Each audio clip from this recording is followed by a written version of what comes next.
আসসালামু আলাইকুম, সবাইকে জানাই অগ্রিম ঈদ মোবারক।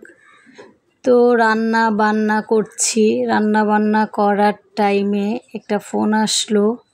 সেটা কোনো দুঃখ সংবাদ না, সুখের সংবাদ। তো সুখের সংবাদ শুনতে সবারই কিন্তু ভালো লাগে, আমার মনে হয় না কারো কাছে খারাপ লাগে। তো রান্না করতে করতে যেহেতু খুশির সংবাদটা পেলাম, সেটা কিন্তু আপনাদের সাথে শেয়ার করা যায়, আপনাদের কাছেও ভালো লাগবে। বড় বোন ফোন দিল যে মাকে নাকি সেজোবাই ফ্রিজ কিনে দিয়েছে। তো এই ফ্রিজটা কিন্তু এক ধরনের আমার মার আবদার ছিল, আমার ভাইয়ের কাছে চাওয়ার ছিল। তো মা এতটা আশা করে নাই যে আমার ভাই এত বড় ফ্রিজ দিবে এবং এত দামি একটা ফ্রিজ দিবে। তো সেই খুশির সংবাদে কিন্তু খালি আমার মা খুশি হয় নাই, আমরা যে 5টা বোন আছি, আমার যে আরও ভাই আছে, তারপরে ভাবিরা আছে, তারাও অনেক খুশি হয়েছে যে তার শাশুড়িকে এত বড় ফ্রিজ দিয়েছে তার দেবর। তারপরে আমরাও অনেক খুশি হয়েছি যে আমার ভাইয়ের ধারায় আমার মা এত বড় একটা সারপ্রাইজ পাইলো। তো ভাই এটাও বলছিল যে এখন ফ্রিজ দিতে পারবে না, কিন্তু ভাই যে এটা দিবে ভাইয়ের মনে মনেই রাখছিল। তো এটা কিন্তু এক হিসাবে সারপ্রাইজই বলা যায়। তো এই হাটের গরুর মধ্যে সব বাধা পেরিয়ে চলে গেলাম মার ফ্রিজটা দেখার জন্য। তো দেখে খুবই মনটা ভরে গেল। তো আগেরকার দিনের ময়মুরব্বীরা বলতো যে জঞ্জাট ভালো, কাঙ্গাল ভালো না। জঞ্জাট কিন্তু অনেকে পছন্দ করে না, কিন্তু অনেক ক্ষেত্রে কিন্তু অনেক উপকারে আসে। সেটা ভাই ভাইয়ের দ্বারা হোক, বোন বোনের দ্বারা হোক, ভাই বোনের দ্বারা হোক, বোন ভাইয়ের দ্বারা হোক। আর মা বাবার তো প্রত্যেকটা সন্তানের জন্যই মায়া হয়, ভালোবাসা হয়। সেটা যদি হয় মায়েরও কোনো পূর্ণতা, তাহলে তো আরও ভালো। দেখেন, একটা মা বাবা কত কষ্ট করে সন্তানকে লালন পালন করে ছোট থেকে বড় করে। আর সেটা কিন্তু শুধু যে খালি ছেলের ক্ষেত্রেই করে না, একটা মেয়ের ক্ষেত্রেও করে। কিন্তু আমাদের সমাজে কিন্তু মেয়েরা সচ্ছলতা থাকলেও মা বাবাকে করতে পারে না, এটা নাকি সমাজের নিয়মে নাই।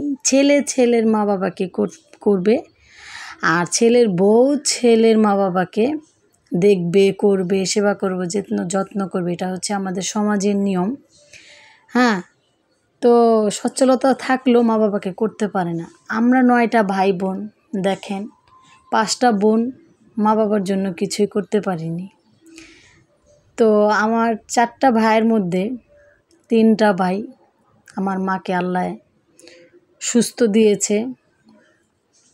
তো ওরা অনেক হেল্প করে আমার মা বাবাকে। আমরা এই দিক থেকে টেনশন মুক্ত, যার কিছু না থাক, আমার মার হয়তো একটা 10তলা বাড়ি নেই, আমার মার কোনো নিজের জায়গা জমি নেই, কিন্তু তারে আল্লাহ 3টা ছেলে সন্তান সুস্থ দান করছে। 4টাই সুস্থ দান করছে। আমার মার 4টা ছেলে, কিন্তু একটা ছেলে একটু অসুস্থ, সেটা নাই বলি। আর 3টা ছেলে কিন্তু সুস্থ। তো এক সন্তানের ধারায় না হয়েছে, আরেক সন্তানের ধারায় কিন্তু আমার মার স্বপ্নটা পূরণ হয়েছে। আর আমার 3টা ভাই খুব ভালো, কিন্তু 3টা ভাইয়ের দিক থেকে আমার সেজো ভাই আমার বাবা মাকে অনেক ভালোবাসে মন থেকে, আর অনেক কিছু দেওয়ার চেষ্টা করে। হয়তো তার সামর্থ্য হয় না, সে দেয় না, কিন্তু এটা তার সামর্থ্য হয়েছে, সেটা সে আমার মা বাবাকে দিয়েছে। আর আমরা অনেক খুশি, কি বলবো। আমরা এতটা খুশি হয়েছি যা বলার বাহিরে। আর আমার মাও অনেক খুশি হয়েছে। যে বাড়িতে যাওয়ার পর শুনলাম আমার মা নাকি খুশির চোটে আমার ভাইকে 4টা না 3টা না 5টা চুমা দিয়ে দিছে। তো এই চুমাটা বড় কথা না, এটা হচ্ছে মার দোয়া।